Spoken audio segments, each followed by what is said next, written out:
Hi there. Welcome to my views and news. Welcome to the live chat. Can you hear me, viewers?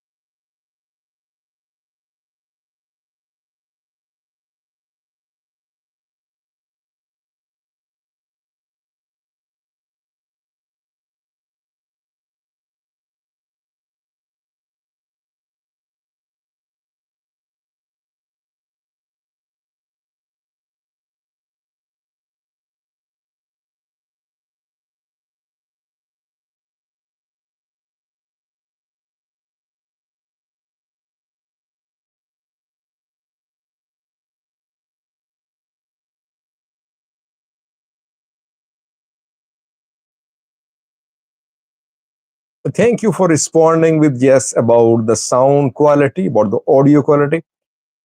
We are facing some problems these days in Pakistan. Internet speed has been slowed down.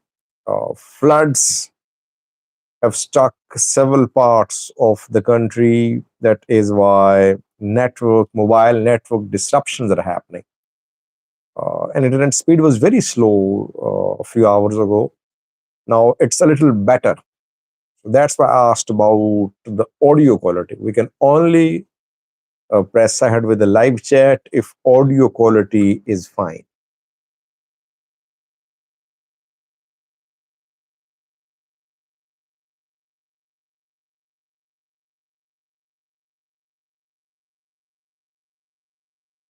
Let me welcome the participants first. Then I will speak for a few minutes on a topic which I originally uh, raised a few days ago. Now, a confirmation of what I analyzed a few days ago. Let me welcome the participants first. Beniam Alimayeho is the first viewer who commented. Special welcome to you, Beniam. Kibri of Kidane, Unizuka QLF. Onizuka, interesting name. Beniam says, is it Sajid or Sajid? What does it mean? Well, my name is Sajid, Sajid. Uh, Sajid means one who does sajda. Sajda is a form of worship. When we Muslims pray, we bow down, we prostrate in front of God. We imagine that God is seeing us, Allah is seeing us, and then we bend and we put our forehead on the ground. We are on our knees, on our hands, and we put our forehead on the ground. That's called sajda. Sajid means one who does sajda. It's an Arabic word, by the way.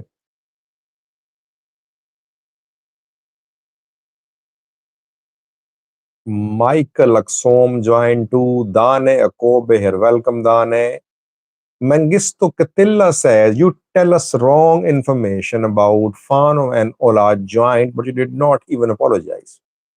Well, everything is wrong for people which they don't like. So if you expect that tomorrow Zameen Akasi and Jalmaro will hold a joint press briefing admitting their contacts, it will never happen. I know since last year, I know that Fano and Ola have been in talks. Since last year. Maybe I mentioned that too in some videos too. People very close to Ola have been in touch with me for years. So sometimes I get information, and some parts of conversations are off the record. I cannot disclose that parts of my engagements with Ola people, Fano people, government people. Uh, that's what I ensure because of the commitments which I make to my sources. So for me, it's not surprising. But I don't think that it's easy for Fano and Ola to form an alliance. It's very difficult. Keeping in view the fact that Fano is not united and there are serious differences among Fano commanders about forming an alliance with Ola or TPLF.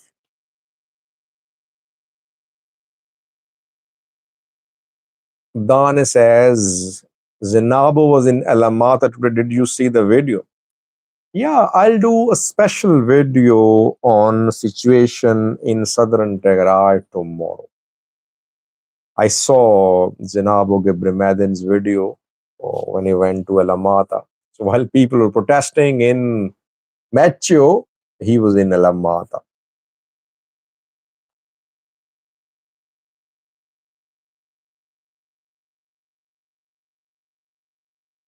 Simon Tisfai joined to welcome Simon. DW Ethiopia says, I feel like this is the 20th video of yours titled Dangerous Move by the Ethiopian PM. Well, Ethiopian PM is not supposed to make just one dangerous move, by the way.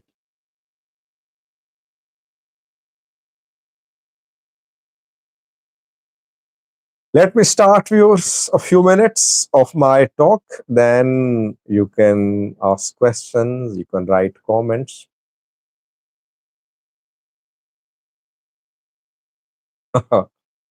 Adolis says, Sajid, how is life while being on Ned payroll, my friend?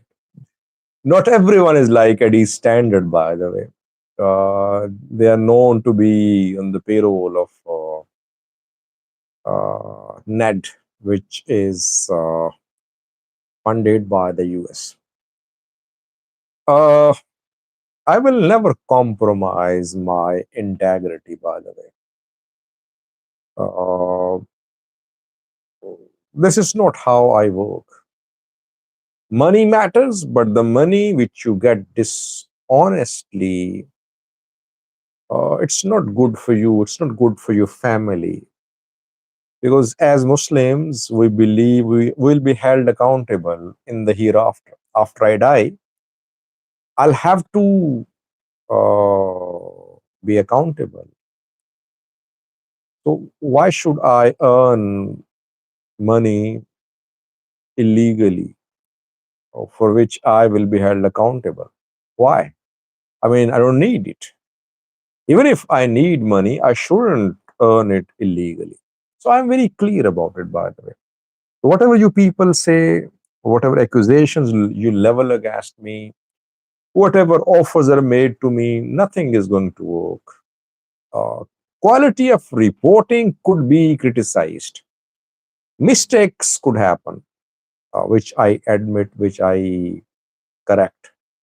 But I don't allow anyone to influence the reporting. And by the way, viewers, by the way, I have lost several friends, uh, people who are very close to me. And you might not be seeing them in comment section.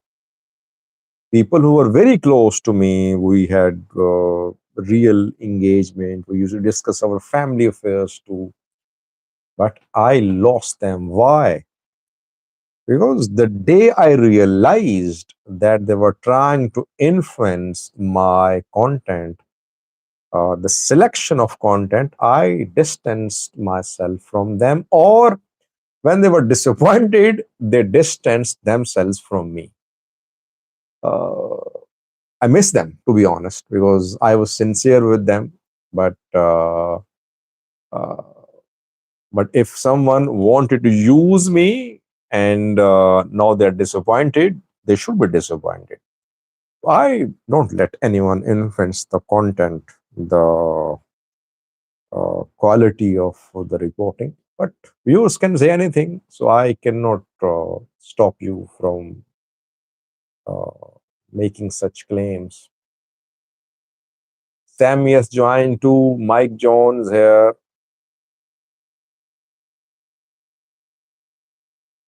Ned payroll. Ned is basically a project by the US State Department to bribe journalists abroad. And Eddie Standard was bribed by the uh, US authorities. And Ethiopian Minister of Information, whenever he criticizes Eddie Standard's reporting, he mentions Ned's funding for Eddie Standard. Maybe Adulis got a hint from there too. Now he's using these allegations against everyone. Simon says more about religion. Sajid, it's a good topic. Well, religion, it's a private matter too, and it influences your entire life. I mean, uh, I am not religious in terms of my appearance, but internally, I think we should be religious. Religion keeps us on the right track.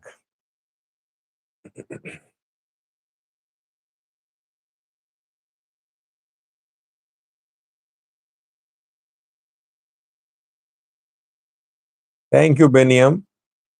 Beniam bought a $2 sticker. Thank you, Beniam. Beniam says they should have bought you coffee first. Let me start, viewers. A few weeks ago, uh, please let me speak for a few minutes and then I'm here to read your comments and respond to your questions. A few weeks ago, Somali region of Ethiopia announced restructuring of the region.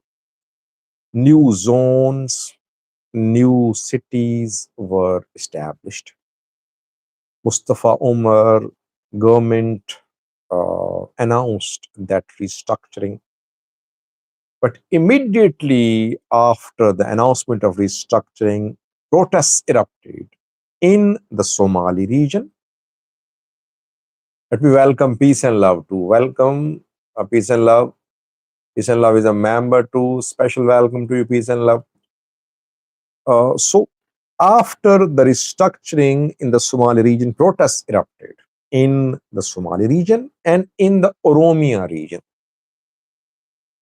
I did a video, a special video on that because I talked to a few people uh, and I was trying to understand why the Somali regional government made a controversial move, which was creating internal divisions in Somali region and division between Somalis and Oromos. And what I learned was that Mustafa Umar was helpless. He had been directed by Prosperity Party, federal level Prosperity Party, to implement the restructuring.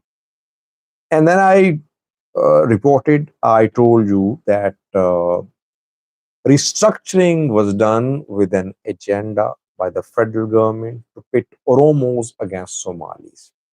Basically, the ruling party, Prosperity Party, it has started its election campaign. Ruling party knows that its stronghold is the Oromia region. So it should unite Oromos in support of PP.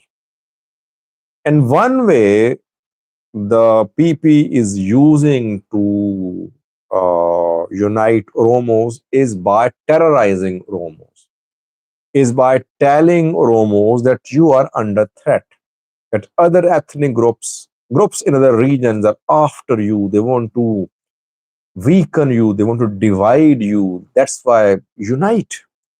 PP is uniting you, other groups are going to divide you. So rally behind PP. This is what was the uh, agenda behind restructuring in the Somali region. And I think that agenda is working, because for the last 2 days, off and on clashes have been ongoing on Oromia Somali border. This is what PP wanted. It has started. The clashes erupted in East Borana zone, Oromia region, Oromia Somali border, Wachile, Ariro, Dahas are some of the towns where Somalis and Oromos clashed. At least 3 casualties are being confirmed. Oromia government officials accuse Somali groups that Somali groups have entered East Borana zone and they are killing civilians. Somali sources are accusing groups in Oromia, not Ola, groups in Oromia, government backed, that they are carrying out attacks on Somalis in the Somali region. So Somali Oromo fighting has begun. It will go on, you'll see that. Off and on, it will go on. PP is telling Oromos that you are under threat if you vote for other forces which are not PP. The other forces will back or support groups in Somali, groups in Amhara, and Oromos won't be able to remain in power. Welcome, Brian Ipsa. Brian is a member too. Special welcome, Brian. Yesterday, Oromo Liberation Army issued a statement. Interesting statement, by the way. Oromo Liberation Army used the term terrorist group for Fano in Valaga. Ola said that the ruling party, federal government, wants to terrorize Oromos. It wants to pit Amharas against Oromos. It wants intercommunal violence between Oromos and Amharas. I am not saying that whatever Ola says is truth, that Ola has not been involved in attacks on Amhara groups. Amhara groups and Ola have been involved in fighting in Oromia, on Oromia Amhara border recently, in recent months and years. But what Ola is saying, it makes sense. It's largely true. And whenever government sees that an alliance could emerge, political alliance, that an alliance could emerge, Somali, Oromo, Amhara politicians could join hands. By the way, those who were sitting in the US in that virtual meeting held a few days ago, they were Amhara, Oromo, Somali diaspora activists and politicians. And the ongoing attempts to create divisions are between Oromos and Somalis, Oromos and Amharas. So a dangerous card is being played by the Ethiopian Prime Minister. Is pitting these groups against each other, and it will go on till election. Next few months are critical.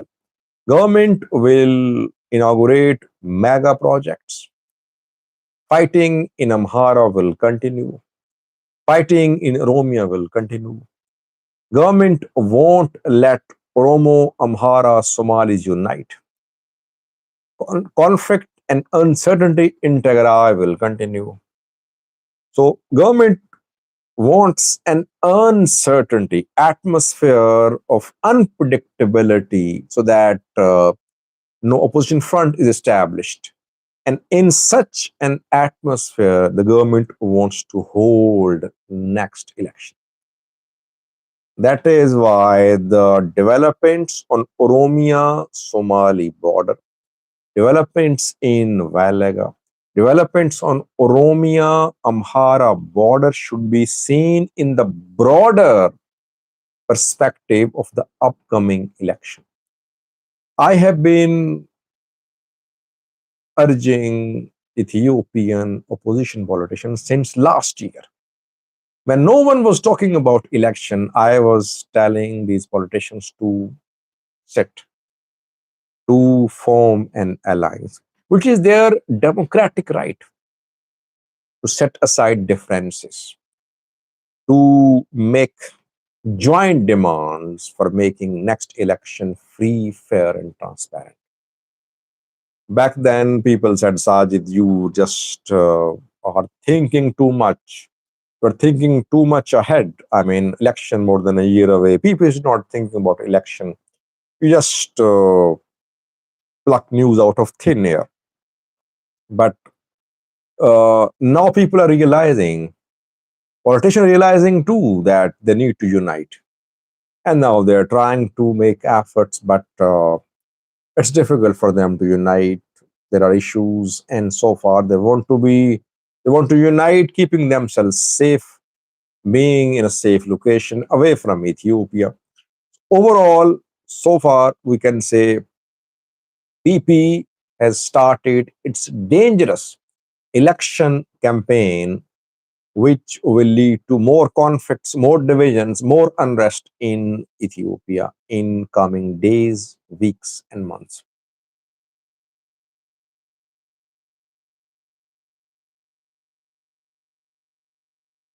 Sandro joined too. Sandro says, you compared Ola and Fano a few months ago. You gave Ola the edge. How is this the case if Fano? I don't think I gave Ola an edge. Maybe I compared them on different counts, and in some areas I rated Fano higher than Ola, and in some other areas I rated Ola higher than Fano. I don't think that we can just say in one line which group is stronger. It's difficult, by the way.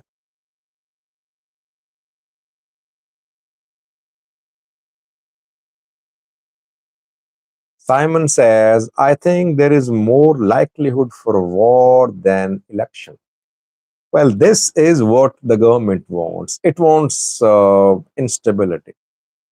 It wants a volatile situation, a situation where people are not sure what is going to happen. This is the atmosphere which suits the ruling party. Opposition, it's very unfortunate that opposition politicians, opposition parties, they're hinging their hopes on armed groups. Amhara politicians looking towards Fano, Pro politicians looking towards Ola, that these armed groups will march towards Addis, and or from northern Ethiopia, Eritrean military Tigray fighters will march, or we will be removed, or will be weakened.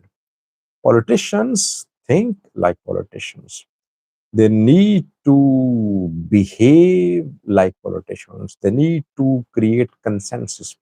They need to work for state movements, political demands. But I think the Ethiopian politicians so far have failed. They badly failed. They miserably failed. People like Mrira Gudina has been in politics for decades, but what type of maturity uh, do they have politically? People like Gaidu Andergaichu.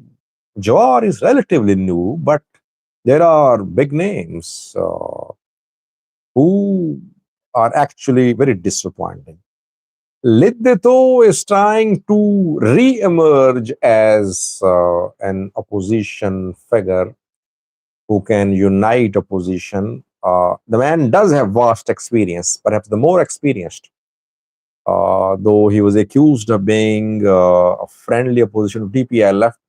But he can be, I think, critical. He can be of use for opposition in this. He does not have the type of following which Jawar has, but he does have huge experience, vast experience. If he manages to return, if he gets a foothold, he could be a player, I think.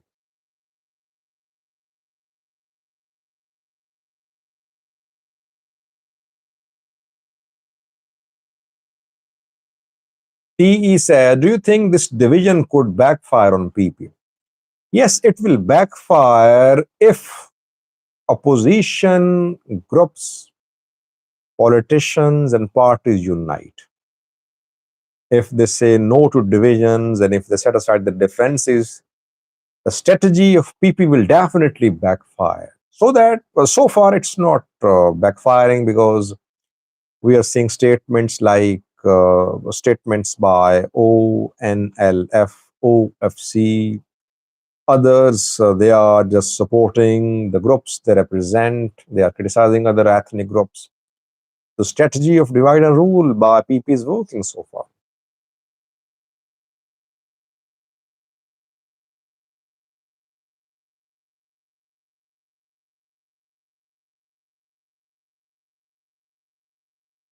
Birhanu says, I don't buy the point you said. Government need instability. If the government is able to settle the disputes in the country, it would be huge score. Well, government, RB government, PP, RB wants another term. You know the way 2021 election was held. I mean, a country was at war internally. External people were involved too. RB ran unopposed. Jawar was in prison. OFC boycotted. OLF boycotted. ONLF boycotted. TPLF was not eligible. This is how election was conducted in 2021, and RB ran unopposed. I don't think that stability suits PP because if there is stability, PP will face a challenge from the opposition parties. If there is instability, this instability can be used as an excuse to crush political opponents. It can be used as an excuse to postpone elections in areas where PP is not popular. This instability can be used to ban political parties. So, this is how PP is using the instability. Why is that opposition politicians are not being allowed to return to Ethiopia? Because they are being threatened. They're being told that if you return, you'll be put in prison. You are supporting armed groups. Uh, Instability basically suits PP's strategy of winning the next election, I think.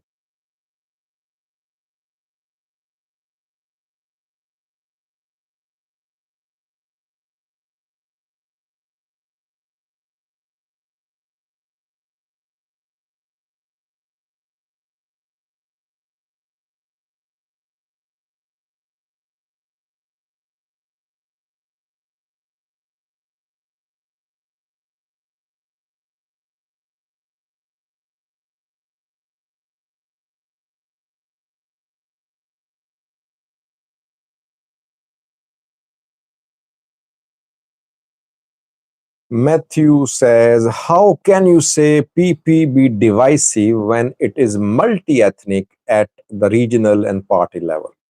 Well, EPRDF was also multi ethnic. The same parties which were part of EPRDF, they're part of PP minus TPLF. Being multi ethnic does not mean that PP cannot create divisions. I think mainly Oromia PP is making the big decisions. And some of the decisions being made by Oromia PP are not being finalized, approved by all main PP leaders. Oromia PP and leaders in government from Oromia, they are making big decisions about Prosperity Party and about the security situation in the country. Michael Axoms. And what about Colombian mercenaries? I don't know. I mean, they're fighting in Sudan, confirmed. Colombian deputy president visited Ethiopia. Colombia has now established an embassy in Ethiopia. Maybe people say Abiy is negotiating the return, the withdrawal of Colombian mercenaries from Sudan. I don't agree with it. I think that Abiy could be keeping an option open for him to, that if in future he needs mercenaries from abroad, he can get support from Colombia. I'm not saying that Ethiopia is in talks with Colombia to hire mercenaries. We does not need any mercenaries now, but obviously, in case of any security situation, such options could be considered.